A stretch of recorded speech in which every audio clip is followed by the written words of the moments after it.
اتحداك تلعب جيم ارنجل وتجيب 30 كيل، واذا بتجيبه بدنا نوصلك 1000 مشترك. ايوه تمام، قبلت التحدي. السلام عليكم ورحمة الله، انا مؤمن جيمي.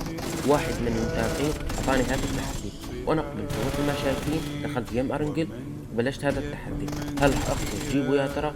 واضطريت اني اسرع اللقطات، تعرف انه جيم الارنجل مدته نص ساعة، فانا بدي اعمله كله بدقيقة واحدة، فاضطريت اسرع. خليكم مع الفيديو وشوفوا شو رح يصير بالنهاية. حط لايك ولا تتابعني، استنى نهاية الفيديو لنشوف إذا رح فوز بالتحدي ولا لا. جنتي في الورى العجاب، لولا أنني معنى جميلا. ومثل ما شايفين جبت التحدي 30 كيل، وبنهاية الجيم 34 كيل. بهلق الباقي عليكم، وصلوني 1000 مشترك وحطوا لايك على الفيديو لتقوى قناتي. وبس، سلام.